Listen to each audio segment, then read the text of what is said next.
Mapagpalang araw po sa ating lahat. Ngayon po ay ating tatalakayin ang mga sulat ni Pablo sa Korinto. Ito po yung 1 Corinthians.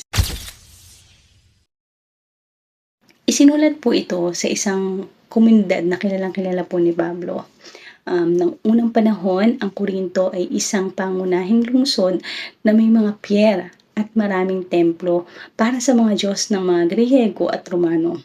Isa itong malaking sentro ng kalakalan, kaya sinadya ni Pablo na puntahan ang lugar na ito bilang isang misyonero. Sa loob ng 1.5 taon, kinilala ni Pablo ang mga tao doon at ipinakilala sa kanila si Jesus. Kaya marami din po sa kanila ang mga naging tagasunod ni Jesus at gumawa sila ng mga komunidad ng Kristiyano. Mababasa ang tungkol sa lahat ng ito sa Aklat ng Mga Gawa, Kabanata 18. Paglipas ng panahon, nagpatuloy si Pablo sa pagbubuo ng mga Kristiyanong komunidad sa iba pang mga lungsod. At nakatanggap nga siya dito ng balitang hindi maganda ang nangyari sa mga Kristiyano sa Korinto. Nagkaroon ito ng iba't ibang problema, kaya sinulat ni Pablo ang liham na ito. Meron po itong 5 bahagi. 5 pangunahing bahagi, kasama po dito yung pangwakas na pagbati ni Pablo. At ang 5 bahaging ito ay nakaayon sa pangunahing problema na sinolusyonan ni Pablo. Kaya ang sulat ay mistulang koleksyon ng maikling editorial tungkol sa iba't ibang paksa. Pero may mga pangunahing ideya na nag-uugnay sa lahat ng mga bahagi. Ito ang ginawa niya sa bawat bahagi. Pinapaliwanag niya ang mga problema, pero lagi niyang sinasagot ito gamit ang ilang kwento ng Ebanghelyo, ang magandang balita tungkol kay Kristo sa ating Panginoong Hesus. At ipinapakilala niya ang totoo na hindi nila ipinapamuhay ang sinasabi nilang pananampalataya. Kaya ang sulat na ito ay para turuan tayo kung paano titingnan ang bawat aspeto ng buhay ayon sa magandang balita. Ngayon, tingnan natin kung paano ito ginawa ni Pablo.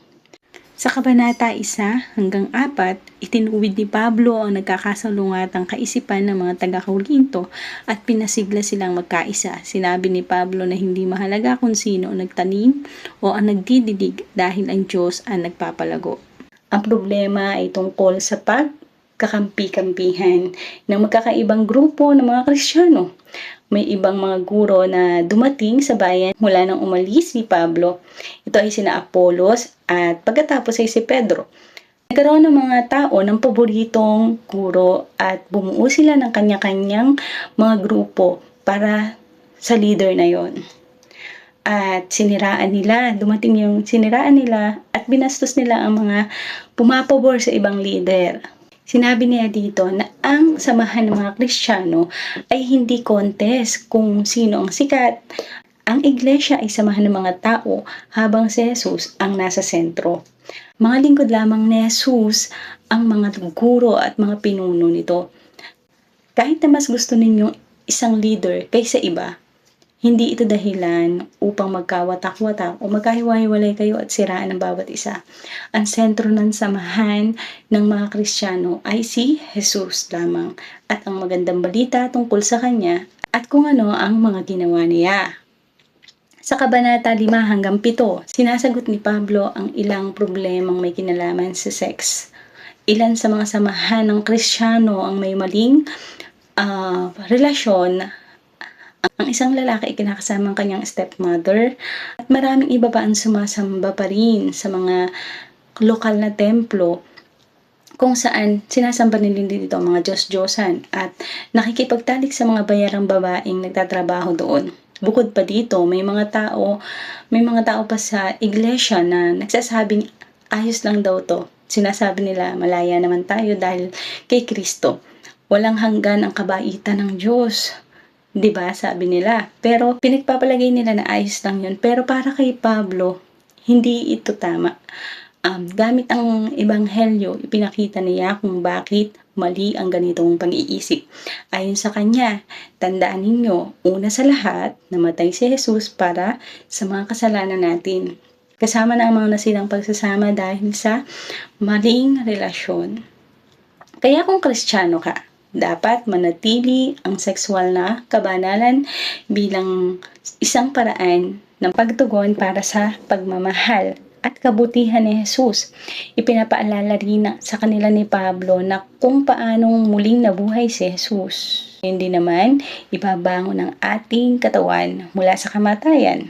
Ibig sabihin, kung tinubos ni Jesus ang katawan mo ngayon hanggang sa hinaharap, mahalaga kung anong ginawa mo sa iyong katawan. Malaking bagay ito at hindi mo pwedeng gawin ang kahit na anong magustuhan mo.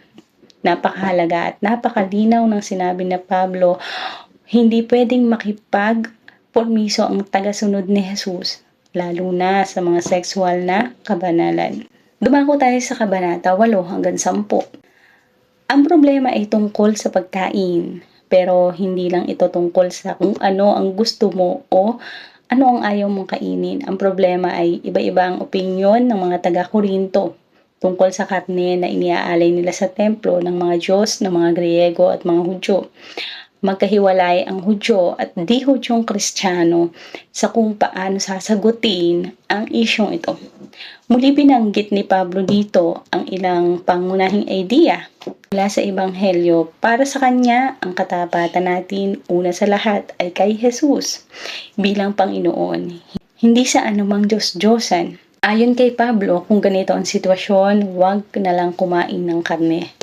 Ang katapatan mo ay kay Jesus at dapat mong mahalin ang mga taong yon ng higit sa iyong sarili at huwag silang maligaw. Ang pinaka-prinsipyo ay ang pagmamahal. Itatanggi ng pagmamahal ang sarili at uunahin ang kabutihan ng ibang tao at ang pagmamahal, which is pagmamahal ng Diyos, ay nasa sentro ng Ebanghelyo. Ito ang ginawa ni Jesus nang mamatay siya para sa atin. At nasabi ni Pablo na ito ang dapat nating gawin bilang mga Kristiyano para sa ibang tao. Sa kabanata 11 hanggang 14, nagpatuloy si Pablo sa pagsagot ng mga isyu tungkol sa pagsamba nila linggo-linggo. May mga taong nagkaroon ng kakaibang spiritual na karanasan habang nagsasama-sama sila at nagsisimula silang manalangin ng malakas gamit ang mga wikang hindi maintindihan. May ibang tao na nagbabahagi ng salita ng Diyos o katuruan mula sa salita ng Diyos at may biglang isang tao na tatayo at sisingitan sila dahil gusto din nilang magsalita. Ito ay nagpagulo at naging abala sa mga tao, lalo na sa mga bisita na gustong marinig ang Ebanghelyo. Kaya sa mga kabanatang ito, tinulungan sila ni Pablo kung paanong mag-isip. Dapat nilang isipin ang pinakalayunin ng pagtitipon para makita nila kung anong pag-uugali ang mas bagay sa sitwasyon. Sabi ni Pablo, ang pagsasama-sama ay lugar kung saan ang Espiritu ng Diyos ay kumikilos sa lahat at dapat sa maayos na paraan. Bumuo siya ng napakahusay na paglalarawan sa iglesia na parang katawan ng tao. Iisa ito pero may iba't ibang bahagi at ang bawat isa sa mga ito ay may natatangi at mahalagang papel. Nagpatuloy si Pablo at inisa-isa ang iba't ibang bagay na ginagawa ng Espiritu sa magkakaibang tao. Lahat ng ito ay para lumago ang samahan ng mga Kristiyano. Para kay Pablo, ang pinakamahalaga sa pagsasama-sama ay ang sentrong mensahe ng Ebanghelyo o ng salita ng Diyos. Ang pagmamahal ng Diyos ay ang pagmamahal na nangingibabaw, ang pagmamahal na magtutulak sa bawat isa sa samahan na gampanan ang kanilang mga tungkulin para magsilbi at unahin ang makabubuti para sa lahat. Ina-apply ni Pablo ang lahat ng ito sa mga problema sa Korinto. Iniisip ng ilan na ang layunin ng pagsasama-sama ay para magkaroon ng mga kakaibang espiritual na karanasan o upang ipahayag na sa isip nila. Makinig kayo, gustong-gusto ko ang mga nakamamanghang karanasan sa pagdarasal. Ang pagsasama-sama para kay Jesus ay dapat maging maayos para sa bawat isa. Para ang bawat isa ay makakanta, matuto, makasamba at marinig ang Diyos na kinakausap sila. Ang huling problemang sinunod ni Pablo ay ang usapin sa muling pagkabuhay ni Jesus at ang pag-asa ng mga tagasunod ni Jesus. May ilan sa samahan ng Kristiyano ang minamaliit ang ideya ng muling pagkabuhay at hindi daw ito mahalaga sa pagiging Kristiyano. Matindi ang naging reaksyon dito ni Pablo. Nagsimula siya sa pagpaliwanag na ang muling pagkabuhay ay napakahalagang parte ng Ebanghelyo. Naniniwala kasi si Pablo na napakaraming nakakakita kay Jesus na nabuhay at may pisikal na katawan. Pagkatapos siyang patayin ng mga Romano sa harap ng mga tao, kung hindi nabuhay mula sa kamatayan si Jesus, ayon kay Pablo, walang kwentang pagkamatay niya. Bihag pa rin tayo ng ating kasalanan at pagkamakasarili. Isa-isa ang pinaliwanag ni Pablo kung paanong ang muling pagkabuhay ni Jesus ay naging tagumpay laban sa kamatayan at kasamaan. Dito tayo kumukuha ng buhay at lakas ngayon, at ito ang pag-asa ng buong mundo sa darating pang panahon. Dahil sa muling pagkabuhay, may dahilan tayong magkaisa kay Jesus. Ito rin nagtutulak sa atin para tayo ay maghangad ng kabanalan.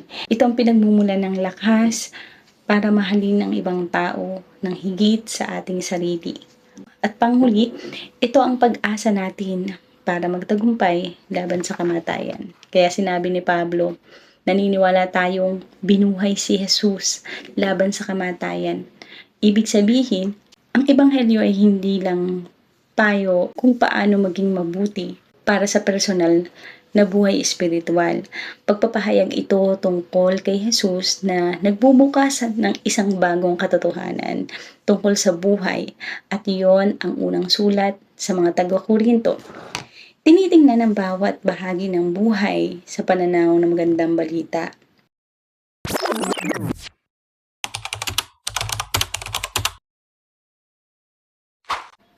Ang Papyrus Codex.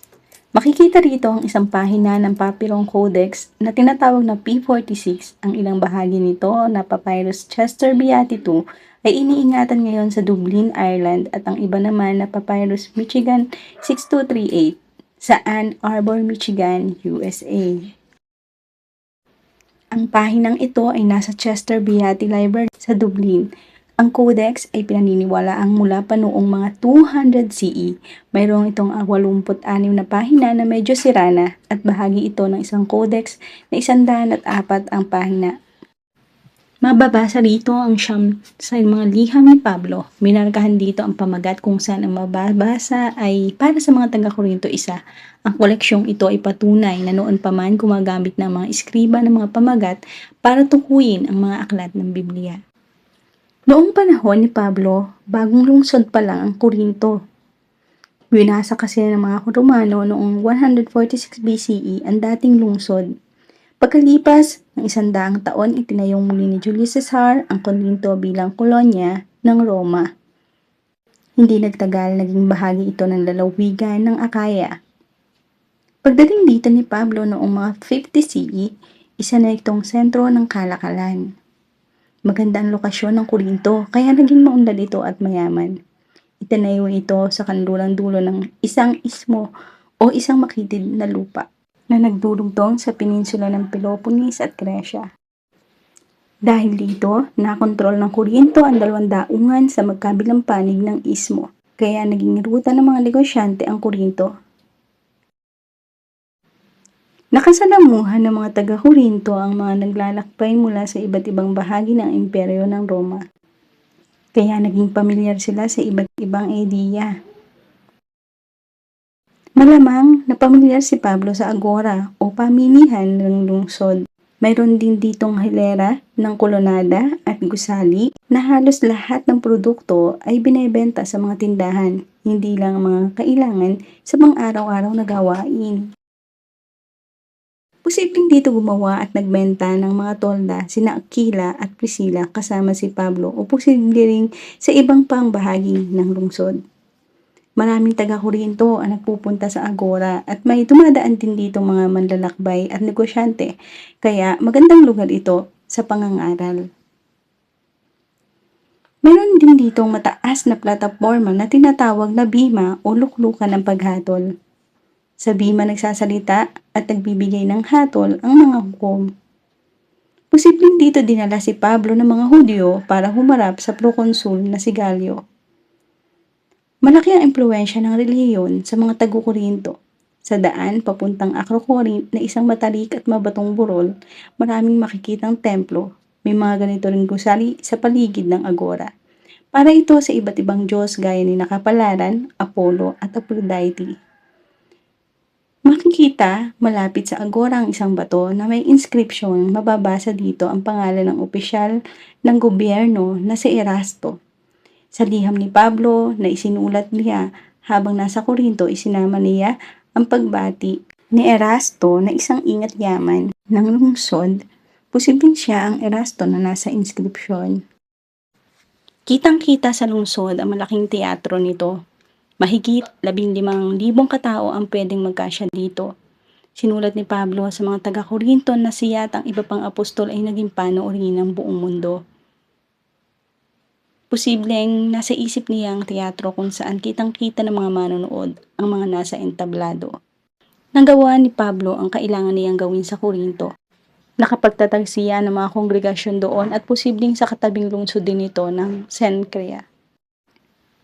Ang Isthmian Games ay dinaraos kada 2 taon malapit sa Korinto. Ginamit ito ni Pablo bilang ilustrasyon sa pagsali sa takbuhan para ipaunawa sa kongregasyon sa Korinto na kailangan silang maging tapat.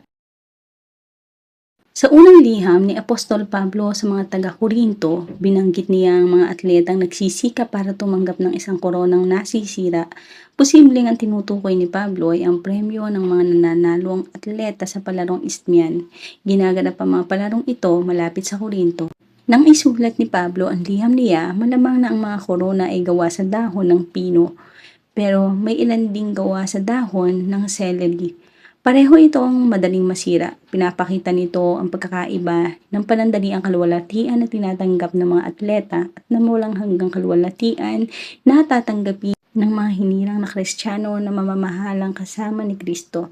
Makikita ito sa unang Korinto, Kabanata 9, talata 25. Ang busal ng toro ay nabanggit din dito. Makikita sa mga larawang ito na kinuha noong pasimula ng ika-20 siglo ang isang magsasaka na gumagamit ng bakang may busal para sa panggiik ng butil. Para mahiwalay ang trigo mula sa ipa, ang mga butil ay pinapadaanan ng mga magsasaka sa mga torong may hilang panggiik. Dahil may busal ang hayop, hindi ito nakakain habang nagtatrabaho. Napakahirap para sa isang gutom na hayop kung hindi ito pwedeng kumain habang nagtatrabaho malapit sa mga butil. Ginamit ni Apostol Pablo ang prinsipyo sa likod ng utos na ito nang sabihin niyang karapat-dapat ang masisipag na mga ministrong Kristiyano na tumanggap ng karangalan at material na suporta mula sa iba. Ito ay nabanggit sa unang Korinto, Kabanata 9, talata 9 hanggang 14, kung saan tinukoy dito ni Pablo ang mga karapatan at tungkulin ng isang apostol.